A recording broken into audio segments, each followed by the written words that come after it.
어제 우리가 묵상했던 말씀에서 유대인을 진멸하라는 조서가 온 지방에 공포되었습니다. 그것을 알게 된 모르드게는 즉각적으로 반응을 보이기 시작합니다. 우리 1절부터 3절까지 말씀을 다시 한번 읽겠습니다. 모르드게가 이 모든 일을 알고 자기의 옷을 찢고 굵은 베옷을 입고 쇠를 뒤집어 쓰고 성중에 나가서 대성통곡하며 대궐 문 앞까지 이르렀으니 굵은 베옷을 입은 자는 대궐문에 들어가지 못함이라. 왕의 명령과 조서가 각 지방의 이름에 유다인이 크게 애통하여 금식하며 울며 부르짖고 굵은 베옷을 입고 재에 누운 자가 무수하더라. 모르드게는 자신의 옷을 찢습니다. 그리고 굵은 베옷으로 갈아입고 또 재를 뒤집어 쓰기도 합니다. 이것은 히브리인들만이 아니라 고대 근동 지역에서 아주 심한 슬픔과 그 슬픔에 대해서 애통할 때 하는 그 행동들을 하고 있는 것입니다. 특별히 여기 말씀에서 보면 성중에서 그 일을 했다고 합니다.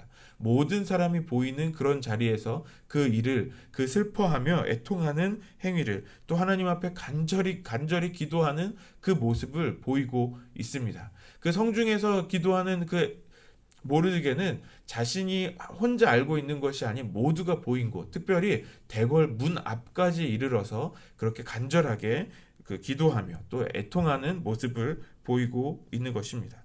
그리고 3절에 이 유다를 진멸하라는 그 소식이 모든 지방에 소식이 알려지게 되고 또 유다인들이 그 모든 것을 알고 다른 유다인들 모두가 모르드게와 같이 슬퍼하며 애통하기 시작합니다. 이 소식을 에스더가 알게 됩니다. 모르드게가 대궐 문 앞에 있다는 것을 알고 모르드게에게 의복을 전합니다. 이 의복을 전한다는 것은 그만 애통하십시오가 아니라 이제 옷을 갈아입고 자신에게 와서 자신을 만나서 직접 이야기를 하라고 이야기하는 뜻입니다. 왜냐하면 그 당시 이 대궐 안에 들어올 때는 그 굵은 베옷을 입고 들어갈 수 없었다라고 성경에 기록하고 있습니다. 하지만 모르드게가 그것을 거절합니다. 그만큼 간절한 일이라는 것을 보여주는 것처럼 보입니다. 그래서 에스더는 내시 하닥을 통해서 모르드게에게 그 전후 사정을 알아보도록 지시합니다. 그리고 모르드게는 그 내시에게 7절부터 8절에 어떻게 된 일인지 앞뒤의 모든 과정들을 이야기하기 시작합니다. 우리 특별히 8절 말씀을 같이 보겠습니다. 시작. 또 유다인을 진멸하라고 내린 조서 초본을 하닥에게 주어 에스더에게 보여 알게 하고 또 그에게 부탁하여 왕에게 나아가서 그 앞에서 자기 민족을 위하여 간절히 구하라 하니, 그 모든 내용을 담고 있는 그 조서의 초본을 모르드게가 가지고 있었습니다. 그래서 그것을 에스더에게 보이면서 이 민족을 위하여서, 우리 민족을 위하여서 아하수에로 왕에게 살려줄 수 있도록 간청하라고 요구를 합니다.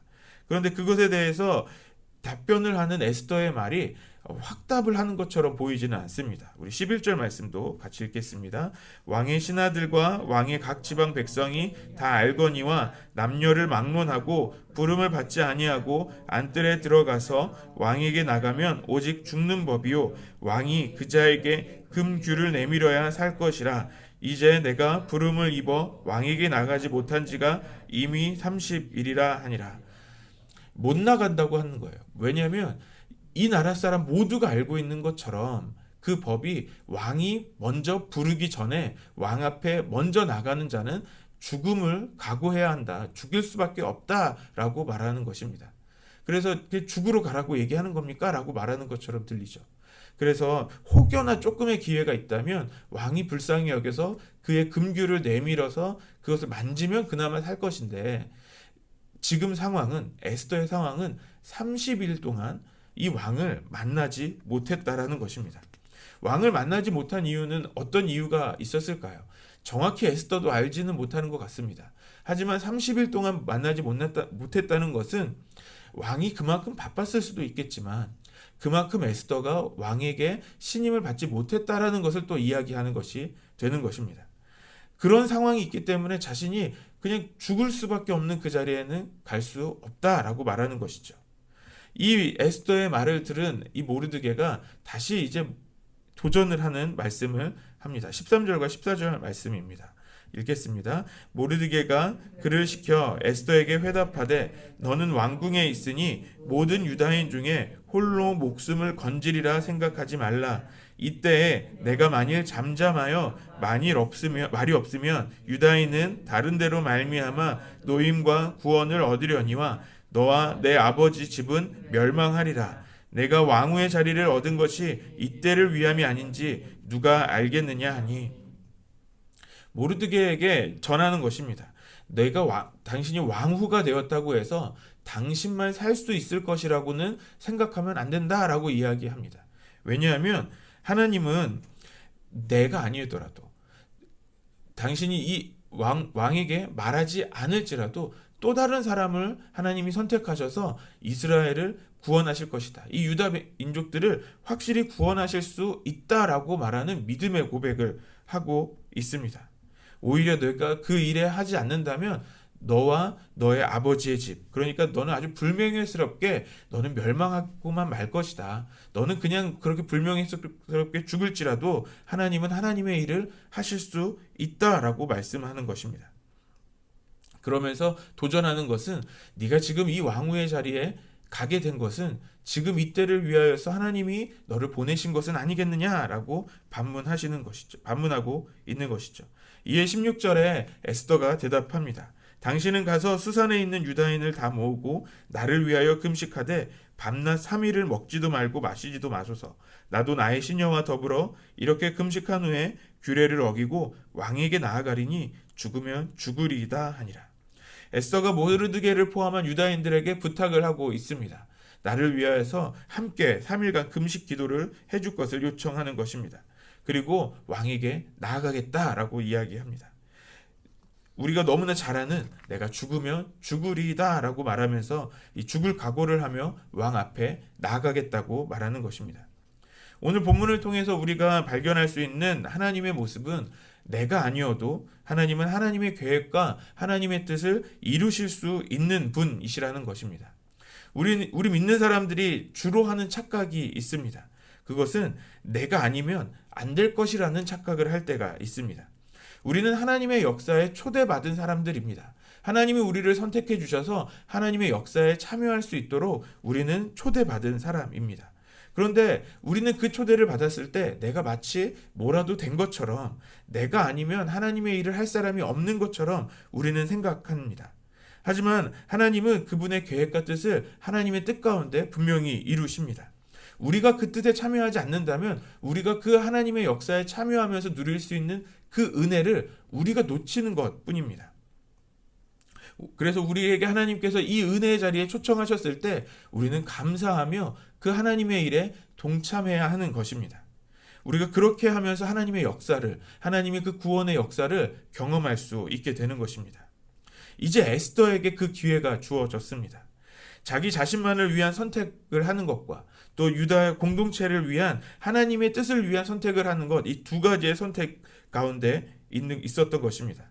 에스더는 자기 자신을 위한 선택을 할 수 있었습니다.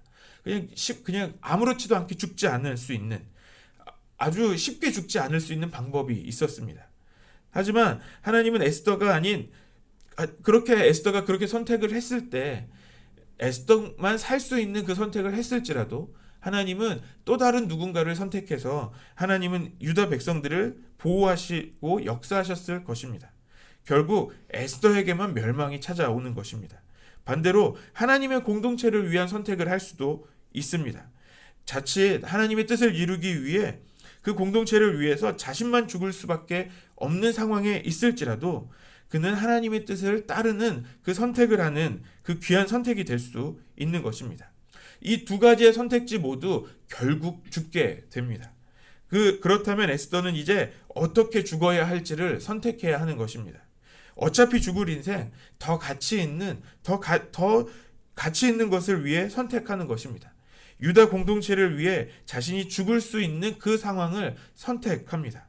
이것은 나 없으면 안 된다는 생각이 아닙니다.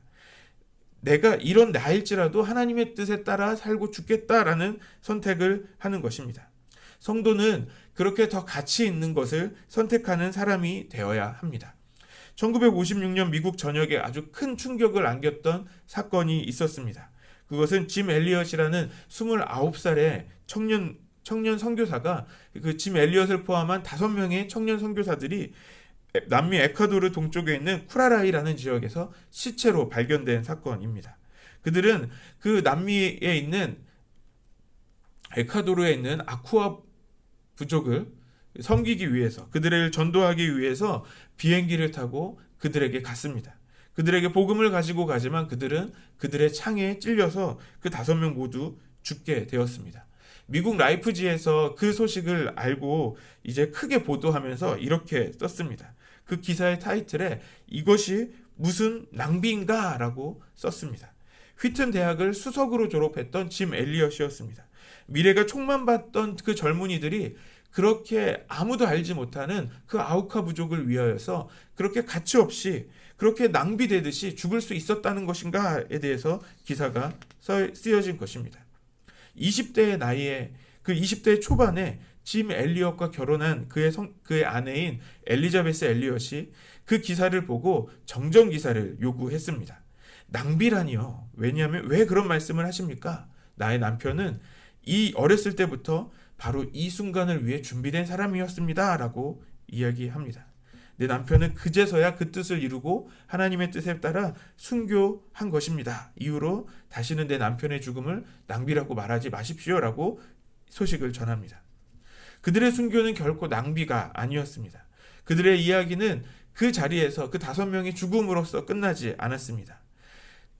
그의 남편들의 그 죽음을 알았던 그 부인들이 자신의 그 자녀들, 1살, 2살 된 그 자녀들을 데리고 다시 그 에콰도르의 아우카 부족을 찾아갑니다. 그 아내들은 간호사 교육을 받았습니다.